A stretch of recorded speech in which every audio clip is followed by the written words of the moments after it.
नमस्कार, मी प्रीती आणि तुम्ही पाहत आहात शिवणकला बाय प्रीती। आज ना मी ही 4 ते 5 वर्षाच्या मुलीसाठी सुंदरशी ब्राह्मणी नऊवारी साडी शिवलेली आहे आणि त्याच्यावर हा छानसा डिझायनर ब्लाऊज शिवलेला आहे। तर आता आधी आपण ही मापं टाकायला घेऊया। ही पॅन्टची उंची टाकते आहे मी 12 इंच, कारण ह्या नऊवारीला मी आतमध्ये ना कॉटनची पॅन्ट लावते, त्याच्यामुळे काय होतं नऊवारी लवकर फाटत नाही। तर हे 2 तुकडे मी इथे कापून घेतलेले आहेत। कमरेचा सीटचा तिसरा भाग इथे टाकायचा आहे 7 इंच आणि मधली उंची आपण 6.5 इंच टाकायची आहे। क्रॉच लाईन 1 इंचाने वाढवायची आहे आणि मार्किंग करायचं आणि हे 2 भाग आपण वेगवेगळे करून घ्यायचे आहेत। हे झाले आपले 2 पाय।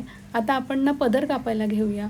पदर जे असतो ना, तर आपली उंची आहे कमरेपासून पायापर्यंत 22 इंच, तर उंचीच्या डबल म्हणजे इथे 1 इंच वजा करून मी उंची घेतलेली आहे। तर इथे मी 42 इंच घेणार आणि त्याच्यामध्ये 10 इंच ॲड करून टोटल 52 इंचावर इथे मार्किंग करते आणि वरून आपण 42 इंचावर मार्किंग करते आहे।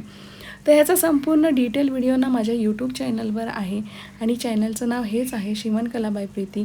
जर तुम्हाला लिंक हवी असेल तर इंस्टाग्राम आणि फेसबुकच्या प्रोफाईलमध्ये माझी यूट्यूबची लिंक आहे आणि तसंच जर तुम्ही यूट्यूबवरूनच पाहत असाल तर खाली जर सफेद त्रिकोणावर जर तुम्ही क्लिक केलं तर संपूर्ण व्हिडिओ तुम्हाला पाहायला मिळेल आणि तसंच स्टोरीमध्ये पण मी ह्या व्हिडिओची लिंक देईन। त्याच्यावर जर तुम्ही त्या स्टोरीच्या लिंकवर क्लिक केलं तर डायरेक्ट यूट्यूबमध्ये हा व्हिडिओ ओपन होईल।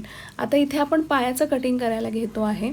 पाय इथे मी 42 इंचाची करते आहे विड्थला आणि हाईटला 21 इंचाचे करायचे आणि कटिंग करायचं। संपूर्ण डिटेल व्हिडिओ तो आपल्या यूट्यूब चॅनलवर आहे, तिथे तुम्ही पहा। हा शॉर्ट व्हिडिओ आहे, याच्यामुळे तुम्हाला थोडा अंदाज येईल की कशी शिवलेली आहे नऊवारी। आता हे 2 पाय आपले इथे कापून झालेले आहेत आणि आता आपण शिवायला घेऊया। शिवताना काय करायचं आहे, आधी ना पदराला ना आपण ते काठ जॉईन करून घ्यायचे आहे, कारण ही लहान मुलीची नऊवारी आहे, त्यामुळे त्याला ती अर्धच आपण त्याचा पदर कापला होता ना, त्यामुळे आपल्याला वेगळा काठ तिथे जॉईन करून द्यावा लागेल। आणि जर तुमच्याकडे हे काठासाठी कापड उरलं नाही तर तुम्ही एखादी लेस पण इथे लावू शकता।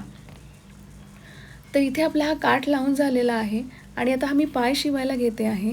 तर एक बाजूला हे जे भागाला प्लीट्स टाकून घेतले आणि दुसरीकडे ना मी ह्या सगळे निऱ्या काढून घेते आहे। ह्या बॉलपिनने आधी फिक्स करून घ्यायच्या, असाच दुसरा पण पाय करून घ्यायचा आणि एका पायाला ना आपल्याला तो पदर जॉईन करून घ्यायचा आहे। तर हे बघा, दोन्ही भाग आता मी जॉईन करून घेते एकमेकांना जे भाग, आणि सरळ करून घ्यायचे। दुसरा भाग पण आता इथे मी हा जॉईन करून घेते, डबल टिप मारून घ्यायचे आणि जशी आपण पॅन्ट शिवतो ना तसंच मधल्या भागाची पण पॅन्ट शिवून घ्यायची। काष्टी जॉईन करून घेतलेली आणि वरती पट्टी जॉईन करून घेतली। संपूर्ण व्हिडिओ पाहिल्याबद्दल धन्यवाद।